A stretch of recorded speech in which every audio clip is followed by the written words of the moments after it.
15 شعبان کی رات جسے عرف عام میں شب برات کہا جاتا ہے، چھٹکارے کی رات، حالانکہ یہ چھٹکارے کی رات دراصل حقیقت میں جو قرآن کی روح سے چھٹکارے کی رات ہے اور تقدیر کے فیصلوں کی رات ہے، وہ رمضان کے آخری عشرے کی تاک راتوں میں سے ایک رات ہے. میں انشاءاللہ اس پہ احادیث بھی بیان کر دوں گا.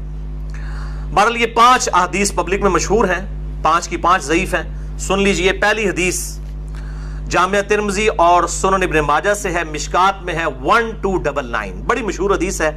اما عائشہ رضی اللہ تعالیٰ عنہ کہتی ہیں آپ صلی اللہ علیہ وآلہ وسلم کو میں نے ایک رات بستر پہ نہیں پایا تو میں آپ کو ڈھونڈتے ہوئے نکلی تو آپ صلی اللہ علیہ وآلہ وسلم بقیع غرقد تشریف لے گئے تھے، بقیع قبرستان میں، اور آپ صلی اللہ علیہ وآلہ وسلم نے وہاں پر یعنی دعا فرمائی. اور اما عائشہ کہتی ہیں کہ میں آپ صلی اللہ علیہ وآلہ وسلم سے پہلے ہی واپس آ گئی تو آپ صلی اللہ علیہ وسلم نے مجھ سے مخاطب ہو کر فرمایا کہ کیا تم نے یہ گمان کیا تھا کہ اللہ اور اس کا رسول تم سے خیانت کریں گے؟ یعنی سانس پھولا ہوا تھا تو آپ کو پتہ چل گیا کہ یہ میرے پیچھے آئی تھی. یعنی مراد یہ کہ تم یہ سمجھی کہ میں کسی اور زوجہ کے پاس چلی گئی، اور وہی اما عائشہ نے کہا کہ ہاں میں یہی سمجھی تھی. تو آپ نے فرمایا یہ بے شک نصف شعبان کی رات ہے، یعنی 15ویں رات ہے شعبان کی، 14 اور 15 کی درمیانی رات. اس رات اللہ تعالیٰ آسمان دنیا پر نزول فرماتا ہے جیسا کہ اس کی شان کے لائق ہے، اور بنی کلب کی بکریوں کے بالوں سے بھی زیادہ لوگوں کی مغفرت کر دیتا ہے. لیکن یہ روایت ہے ضعیف. ڈاکٹر طاہر القادری صاحب یہ روایت پڑھتے پڑھتے ٹھٹک گئے کیونکہ اس کے آگے لکھا تھا امام ترمذی نے کہ روایتی جعلی ہے. لیکن یہ علماء اتنے بے شرم ہیں اور بالکل خیال نہیں کرتے ہیں کہ آدھی حدیثیں پڑھتے ہیں، اور چلے کوئی جاہل ہو تو ہم اس کو بینیفٹ آف ڈاؤٹ دے سکتے ہیں، لیکن اگر کوئی عالم اس طرح کی کام کرے گا تو اس کو تو پھر ہم نہیں چھوڑیں گے. یہ بے شرمی کی انتہا ہے اور علمی خیانت کی انتہا ہے. ٹھٹک گئے. آگے کے الفاظ ہیں. امام ترمذی کہتے ہیں کہ یہ روایت منقطع ہے، سب سے شدید جرح ہے کہ راویوں کی ملاقات ہی نہیں ہے آپس میں. اور وہ کہتے ہیں اس میں جو تبع تابعی ہے یحییٰ بن کثیر، اس کی ملاقات تابعی عروہ سے ثابت نہیں جو سیدہ عائشہ کے بھانجے تھے، اور جو تبع تابعی ہے حجاج، اس کی ملاقات یحییٰ بن کثیر سے سما ثابت نہیں ہے. اور پھر ساتھ امام ترمذی نے لکھا کہ میں نے اپنے استاد امام بخاری رحمہ اللہ تعالی جنہوں نے صحیح بخاری لکھی ہے ان سے جب اس حدیث کے بارے میں پوچھا تو انہوں نے بھی کہا یہ حدیث صحیح نہیں ہے، یہ حدیث ضعیف ہے، اور یہ سارے حکم انہوں نے بتائے. البتہ ایک حدیث ہے صحیح مسلم میں 2256 جس میں رات کا تو ذکر نہیں کہ یہ کون سی تھی، بہرحال یہ الفاظ موجود ہیں صحیح مسلم 2256 کہ آپ صلی اللہ علیہ وسلم ایک دفعہ رات کو اٹھ کے قبرستان بقیع غرقد چلے گئے. 3 دفعہ یوں ہاتھ اٹھا کر آپ نے دعا کی، بڑی لمبی دعا کی. اما عائشہ بھی پیچھے پہنچی اور پھر بعد میں پہلے ہی وہ آگے اپنے بسترے پہ سانس پھولا ہوا تھا. آپ نے فرمایا کہ تو میرے پیچھے آئی تھی، تو نے کیا سمجھا اللہ اور اس کا رسول خیانت کریں گے؟ سیم وہی الفاظ ہیں. پھر اس میں میں نے حدیثوں کے نمبر کے ساتھ، پورے ترجموں کے ساتھ، پوری سندوں کے ساتھ، شب برات سے متعلق جتنی حدیثیں ہیں 15 شعبان سے متعلق تمام حدیثوں کی سندیں، ان کی سندوں پہ بحث، پورا ایک علمی بیان ہے آڈیو، وہ آج بھی یوٹیوب پہ موجود ہے. آپ لکھیں شب برات مفتی طارق مسعود آڈیو بیان یا اولڈ بیان، تو آڈیو بیان آئے گا، پوری سندوں کی، راویوں کی ایک ایک نوک پلک کو اس میں درست کر کے پورا ایک علمی بیان ہے. تو شب برات کے بارے میں آپ کا کانسیپٹ 2 اور 2 4 کی طرح کلیئر ہو جائے گا. سمجھتے ہو گے نہیں سمجھتے؟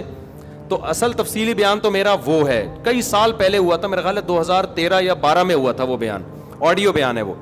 تو وہ آپ سن لیں پورے ایک ایک سند حوالوں کے ساتھ کہ اس میں آپ کو پتہ چلے گا یہ 15 شعبان کی اسلام میں حیثیت کیا ہے. اس کا 2 منٹ میں خلاصہ پیش کر دیتا ہوں. پہلی بات، قبرستان جانا کسی صحیح حدیث سے ثابت نہیں ہے. ایک روایت ہے صنعت کے لحاظ سے انتہائی کمزور، اور اگر مان لیا جائے تو زندگی میں ایک دفعہ، ہمارے ہاں ہر سال جایا جاتا ہے، اور وہ بھی نبی چپکے سے گئے، ہمارے ہاں جتھوں کی شکل میں جایا جاتا ہے. تو یہ ساری بدعات ہیں. سمجھ میں آ رہی ہے بات؟ ایک تو وہ حدیث انتہائی کمزور ہے صنعت کے لحاظ سے، اس سے شرعی مسئلہ ثابت نہیں ہوتا. لہذا ہماری رائے یہی ہے کہ 15 شعبان کو قبرستان ثواب سمجھ کے جانا بدعت عمل ہے، اور ثواب سمجھے بغیر جانا بدعت کی تائید ہے. تو نہ جائیں قبرستان. سمجھتے ہو؟ نہیں آ رہی بھائی، ان کو رہنے دو. میں گلا پاگلوں کی طرح پھاڑ رہا ہوں. میں 3 دن سے بیانات کرتے کرتے نا گلا بیٹھ گیا مجھے. تو 15 شعبان کو آپ کو قبرستان جانے کی ضرورت نہیں ہے. کوئی بولے یہ مفتی صاحب نیا دین لیا ہے. نیا دین نہیں بھائی، جتنے بھی 1400 سال سے جو بدعت سے پاک دین ہے وہ یہی ہے. کیوں؟ کوئی صحیح حدیث موجود ہی نہیں ہے. انتہائی کمزور حدیث ہے. اور زندگی میں ایک بار والی ہے. صحابہ سے وہ بھی ثابت نہیں ہے, اور وہ بھی چپکے سے گئے. آپ جتوں کی شکل میں جا رہے ہو, تو یا تو یہ بدعت ہے یا بدعت کی تائید ہے. تو آپ قبرستان پھر چپ ہو جاتے ہیں, یار نہیں جاؤ یار, کسی اور دن چلے جاؤ قبرستان.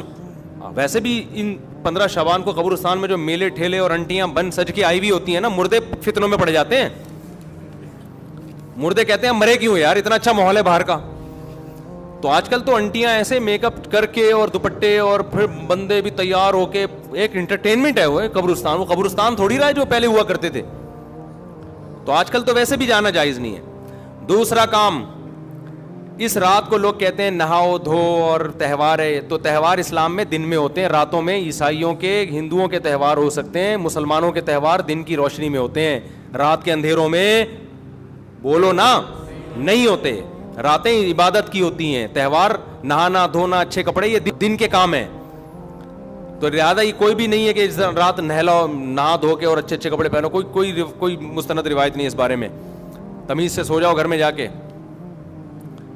اور تیسرا کام کیا ہے, حلوہ مانڈا. حلوے مانڈے پکاتے ہیں. تو جب تہوار ہی نہیں ہے تو حلوے کس بات کا بھائی؟ حلوے تو عیدوں میں خوشیوں میں ہوتے ہیں نا. تو جب تہوار ہی نہیں ہے, ہمارے تہوار دن میں ہوتے ہیں بھائی. عید الفطر, عید الاضحیٰ اور جمعے کا بھی دن میں ایک قسم کا تہوار ہے, یہ بھی دن کی روشنی میں. تو آپ نے حلوے مانڈے بھی بولو نا نہیں. پھر اس رات کو تقدیر کے فیصلے ہوتے ہیں. قرآن میں صاف طور پر ہے کہ وہ لیلۃ القدر میں ہوتے ہیں. اور ہم نے قرآن بھی کب نازل کیا؟ رمضان میں اور لیلۃ القدر میں. بالکل واضح قرآن کی آیتیں ہیں. اس کے مقابلے میں جو 15 شعبان والی حدیثیں ہیں جن میں آتا ہے کہ اس رات فیصلے ہوتے ہیں, وہ قرآن کے مقابلے میں جاندار, سند کے لحاظ سے مضبوط نہیں ہے. ان میں اتنی طاقت نہیں ہے کہ قرآن کی آیت کو آپ اس میں ایڈیشن کر دیں. لہذا قرآن سے واضح پتہ چلتا ہے کہ جو فیصلے ہوتے ہیں سال بھر کے وہ شب قدر میں ہوتے ہیں, جو رمضان میں. اور قرآن بھی کب نازل ہوا؟ راجح دلیل کے لحاظ سے راجح بات یہی, اگرچہ بعض علماء نے وہ بھی لکھی, لیکن راجح دلیل کے لحاظ سے یہ بات ہے. 3 باتیں ہو گئیں. چوتھی بات ہے پٹاخے. شب برات کے پٹاخے. تو بھائی یہ تو پٹاخے یہ بھی جائز نہیں ہے. آپ کیوں ایک رات کو ایک عبادت کا عنصر دے کے اس میں پٹاخے پھوڑ رہے ہیں؟ لوگوں کی نیندیں خراب ہوتی ہیں, ہارٹ پیشنٹ پریشان ہو جاتے ہیں, بہت بڑے آگ لگ جاتی ہے بعض دفعہ. یہ عمل بھی حرام ہے, ناجائز ہے. اور کیا ہوتا ہے شب برات میں جلدی بتاؤ؟ عبادت پہ آ رہا ہوں. دن کا روزہ 15 شعبان کا, وہ بھی کسی صحیح حدیث سے ثابت. صحابہ کو اکٹھا کیا ہو کہ آج جو ہے نا وہ شب برات بھی ہے اور آج شب معراج بھی ہے, تو آج آپ کو اتنے نوافل پڑھنے چاہیے, آج آپ کو اتنے روزے رکھنے چاہیے صبح اٹھ کے, اور آپ کو یہ اعمال کرنے چاہیے. امت کو اس بات کا حکم نہیں دیا. بات وہی ہے کہ سوچنے والا آج بھی سوچتا ہے, اور لاجک بھی یہ پیش کرتا ہے. نیکی ہے نا, اصل میں نیکی وہ ہے جس کو قرآن نے ڈیفائن کر دیا. نیکی وہ ہے جو محمد کریم نے پیش کر دی ہے, سمجھا دیا ہے. جس کا تذکرہ قرآن و حدیث میں نہیں ہے وہ نیکی نہیں بن سکتی. کیونکہ نیکی کا معیار اور پیمانہ ہی 2 چیزیں ہیں, کتاب اللہ و سنت رسولی. لوگوں میں تمہیں 2 چیزیں چھوڑ کے جا رہا ہوں, ایک اللہ کا قرآن ہے اور ایک اس کے رسول کی سنت ہے. جب تک ان دونوں چیزوں کو تھامے رکھو گے تم کبھی گمراہ نہیں ہوگے. ایک بھائی محترم معزز مکرم اٹھتا ہے, دیکھیں جی قرآن کہہ رہا ہے اِنَّا أَنزَلْنَاهُ فِي لَيْلَةٍ مُبَارَكَةٍ, ہم نے برکت والی رات میں قرآن اتارا ہے. فِيهَا يُفْرَقُ كُلُّ أَمْرٍ حَكِيمٍ. میرے معزز میرے محتشم, قرآن کی آیت تو آپ نے صحیح پڑھی ہے. جو مفہوم آپ نکالنے جا رہے ہیں کسی صحابی کو بھی سمجھ آیا؟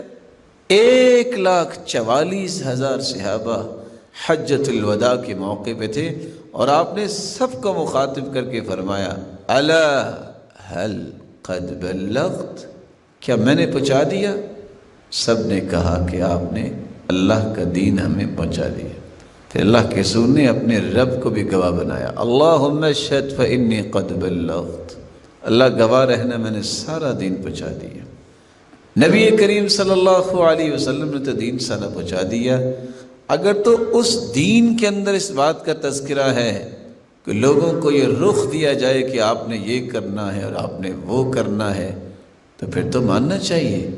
جو مانتا نہیں وہ تو مجرم بنے گا اللہ تعالیٰ کے ہاں۔